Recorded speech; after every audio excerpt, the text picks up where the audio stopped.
راہ محبت راہ وفا روح غذا ہے روح. چوتھی میری گزارش ہے عزیز طلباء، اس دین کے علم کو تقویٰ کے ساتھ حاصل کریں. جتنا آپ گناہوں سے بچیں گے، آپ نظر کی حفاظت کریں گے، اتنا آپ کا مطالعہ وسیع ہوگا، آپ کا علم محفوظ ہوگا. دیکھیں علم جو باقی رہتا ہے وہ تقویٰ سے باقی رہتا ہے. علم کے لیے سب سے بڑی آفت نسیان ہے. نسیان کا سبب معصیت ہے. نسیان کا سبب معصیت ہے. جب زندگی میں گناہ آ جائے، بد نظری آ جائے، فرائض کی پابندی نہ ہو، اللہ تعالیٰ حادثے کی نعمت چھین لیتا ہے. سب سے پہلے جو چیز لیتا ہے وہ قرآن ہے. اس کے حدیث میں آتا ہے رسول اللہ صلی اللہ علیہ وسلم نے فرمایا تعاہد القرآن والذی نفسی بیدہ لہو اشد تفصیلا من الابل فی عقولها. قرآن کریم کو دہرایا کرو. اس ذات کی قسم جس کے قبضے قدرت میں میری جان ہے، یہ اتنی تیزی سے سینے سے نکل جاتا ہے جتنی تیزی سے اونٹ اپنی رسی سے نکل کے ریگستان میں بھاگتا ہے. قرآن انسان بھول جاتا ہے. اگر اپنا علم محفوظ رکھنا ہے، ہم اپنی زندگی میں تقویٰ لے کر اپنی تنہائی کی زندگی، معاشرت کی زندگی ہماری یکساں. پھر آپ دیکھیں گے اللہ علم بہادی دیتا ہے. اللہ تعالیٰ تقویٰ پر بہادی علم دیتا ہے. یہ تو علم جو ہم پڑھ رہے ہیں یہ کسبی ہے. بہادی علم من عمل بما علم ورثہ اللہ علم بما لم يعلم. آپ دیکھیں امام اعظم ابو حنیفہ رحمہ اللہ نے کوئی زیادہ مطالعہ نہیں کیا. امام صاحب کے دور میں کوئی کتاب ہی نہیں تھی. 80 ہجری میں پیدا ہوئے، 150 ہجری میں انتقال ہو گیا. امام صاحب کے دور میں کوئی کتابیں نہیں.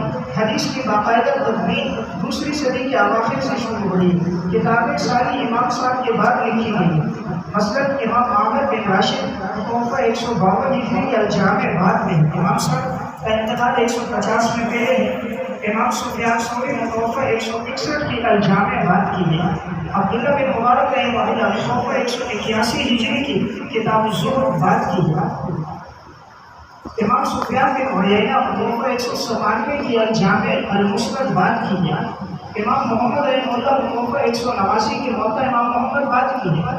امام ابو یوسف متوفہ 182 کی کتاب الآثار مسند ابی یوسف بعد کی ہے. امام بخاری متوفہ 256 کی صحیح بعد کی ہے. جتنے محدثین نے یہ سب بعد میں ہے. امام صاحب کے دور میں کتاب کوئی نہیں جس کو آپ مطالعہ کریں، لیکن 12,70,000 مسائل کے اصول وضع کر کے چلے گئے. 12,70,000 مسائل کے اصول مولانا مناظر حسن گیلانی نے اپنے آپ میں وضع کی. پیچھے وجہ کیا تھی؟ ایک رکعت میں پورا قرآن کریم تلاوت کرنا. پیچھے وجہ کیا تھی؟ عشاء کے وضو سے فجر کی نماز پڑھنا. پیچھے وجہ کیا تھی؟ حرام تو حرام مشتبہ چیز سے بھی اپنے آپ کو بچانا. امام یزید بن عمیر رحمۃ اللہ علیہ فرمانے لگے، علامہ ابن خلکان نے وفیات القاعیات میں امام ابو حنیفہ کے ترجمے میں واقعہ لکھا. ورنہ مسجد کے امام نے سورہ زلزال تلاوت کی. امام صاحب رحمۃ اللہ علیہ نماز میں تھے. نماز ختم ہو گئی، سارے لوگ چلے گئے. امام ابو حنیفہ رحمہ اللہ مسجد کے کونے میں کھڑے ہو گئے اور سورہ زلزال کی یہ 2 آیتیں پڑھنے لگے اور روتے رہے. وَمَن يَعْمَلْ مِثْقَالَ ذَرَّةٍ خَيْرًا يَرَهُ وَمَن يَعْمَلْ مِثْقَالَ ذَرَّةٍ شَرًّا يَرَهُ. جو رائی کے دانے کے برابر برا عمل کرے گا اس کا بھی بدلہ پائے گا، جو رائی کے دانے کے برابر اچھا عمل کرے گا اس کا بھی بدلہ پائے گا. اور آپ کی آنکھوں سے آنسو بہتے ہیں. یزید بن عمیر کہتے ہیں انتظار میں تھا آپ کی نماز ختم ہو تو میں دیا بجھا لوں، مسجد کا دروازہ بند کر دوں. اور کافی دیر ہو گئی، نماز نہیں ختم ہوئی تو میں چلا گیا. جب میں فجر کی اذان دینے کے لیے آیا میں نے دیکھا امام ابو حنیفہ رحمہ اللہ اسی جگہ کھڑے ہیں، یہی 2 آیتیں تلاوت کر رہے ہیں اور آپ کی آنکھوں سے آنسو بہتے ہیں. امام صاحب کے میں قریب آئے. امام صاحب نے مجھے کہا کسی کو کوئی بات بتاؤ نہیں، دعا کرو اللہ ہمارے اعمال قبول کرے. انتقال کے بعد یزید بن عمیر نے کہا ایک عمر میں سینکڑوں مرتبہ امام ابو حنیفہ کو دیکھا تھا. عشاء کے بعد آپ مسجد میں کھڑے ہو جاتے تھے اور آپ 2 رکعت نماز کے لیے باندھتے تھے. جب میں فجر کے لیے آتا تھا میں آپ کو اسی جگہ کھڑے ہوئے پاتا. امام صاحب کو اللہ نے خود عزت دی. ان اکرمکم عند اللہ اتقاکم. اللہ کے ہاں معزز انسان تقویٰ سے بنتا ہے. اس لیے عزیز طلباء میری چھوٹی گزارش تھی جتنا گناہ سے ہم بچیں گے اللہ ہمیں حادثے کی نعمت عطا فرمائے گا.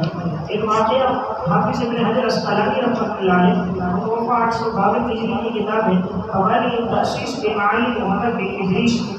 امام شافعی رحمہ اللہ کی سوانح پر اور امام بہقی متوفہ 458 کی ہے مناقب الشافعی و آداب. دونوں میں واقع ہے.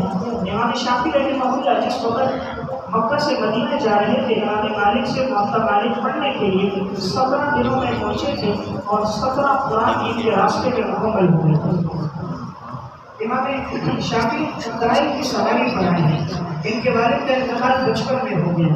امام شافعی بچپن میں یتیم ہو گئے تھے، قرائن کی سواری والدہ نے کی اور امام شافعی جب پہنچے امام مالک موطا کا درس دے رہے، جو بات میں بتانا چاہ رہا ہوں وہ آگے آئے گی، بڑی اہم بات ہے۔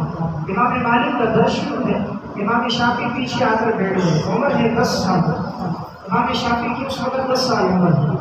امام مالک موقع کا درس دے رہے تھے، امام مالک کے دل میں حدیث کی عصمت بہت زیادہ تھی، حدیث سے محبت بہت زیادہ تھی۔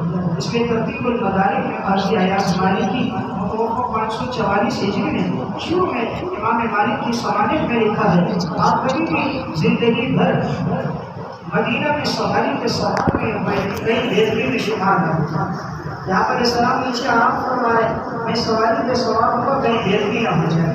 اسی کتاب میں وہ واقعہ بسند ہے، امام مالک کے چہرے کا رنگ بدل رہا تھا، آواز کی کیفیات تبدیل ہو رہی تھی۔ درس کے بعد عقیلہ بن مبارک نے پوچھا، حضرت کیا بات ہے، آپ کے چہرے کی رنگت بدل رہی، آپ کی آواز تبدیل ہو رہی، ورنہ کوئی چیز مجھے مسلسل کاٹ کر یہ دیکھو کیا ہے۔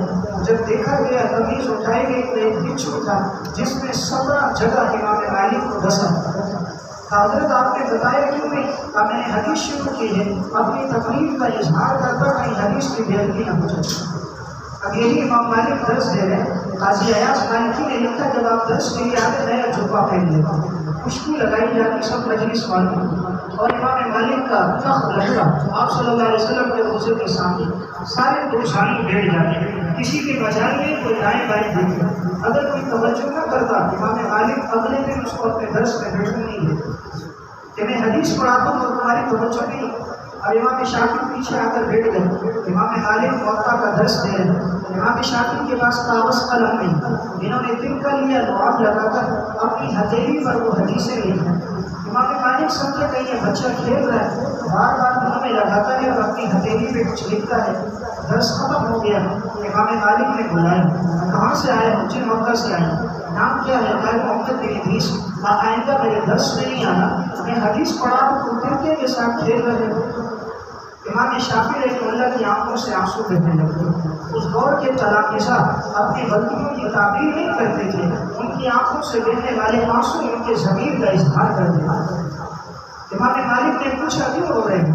ورنہ حضرت نے بچپن میں یتیم ہو گیا، کاغذ قلم خریدنے کی سخت نہیں، اور میری والدہ نے قرائن کی سواری پر مجھے یہاں بھیجا، میں کھیل نہیں رہا تھا، میری توجہ آپ کی طرف تھی، میں ترکے پہ لعاب لگا کر آپ کے الفاظ کے نقوش کو لکھتا تھا تاکہ ہتھیلی پہ لکھنے سے میرے دل و دماغ میں محفوظ ہو جائے۔ اگر آپ چاہیں تو میں آپ کو وہ تمام حدیثیں سنا دوں جو میں نے سنی ہیں۔ امام مالک نے فرمایا سنا، ورنہ حضرت میں نے 17 حدیثیں سنی ہیں آج کے درس میں آپ سے۔ امام شافعی نے 17 کی 17 سند کے ساتھ زبانی سنا، سند کے ساتھ، ہمیں تو شاید کوئی ایک حدیث سند کے ساتھ یاد تھا، 17 حدیثیں سند کے ساتھ جب سنا دی، امام مالک نے دیکھا اللہ نے بچے کو بڑی ذہانت دی ہے، ایک نصیحت کی، اسلاف لمبی چھوٹی ہماری طرح تقریریں نہیں کرتے، ایک بات کی تھی، اور یہ بات سونے کے پانی سے لکھنے کے قابل، اور اس ایک بات کے لیے میں نے آپ کو واقعہ سنایا۔ امام مالک نے امام شافعی رحمۃ اللہ علیہ کا ہاتھ اپنے ہاتھ میں لیا اور فرمایا انی ارى القى في قلبك نورا ولا تطفئه بظلمة المعصية۔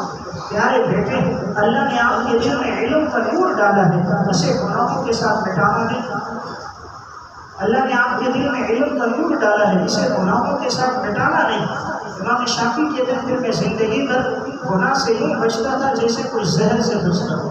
اللہ کی نافرمانی زہر ہے، یہ تھوڑی بھی نقصان دیتی ہے، زیادہ بھی نقصان دیتی ہے۔ رب کی نافرمانی اژدہا ہے، یہ چھوٹا بھی رستہ ہے، یہ بڑا بھی رستہ ہے۔ خالق کائنات کی نافرمانی انگارہ ہے، یہ چھوٹا بھی نقصان دے گا، یہ بڑا بھی نقصان دے گا۔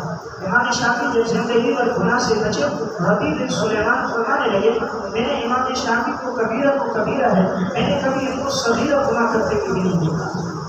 پھر اللہ نے ایسی ضمانت عطا فرمائی. اللہ پاک بادشاہ کشمیری تجرباری میں فرماتے ہیں میں نے دنیا میں سب سے ذکی انسان جس کو پایا وہ امام شافعی کو پایا.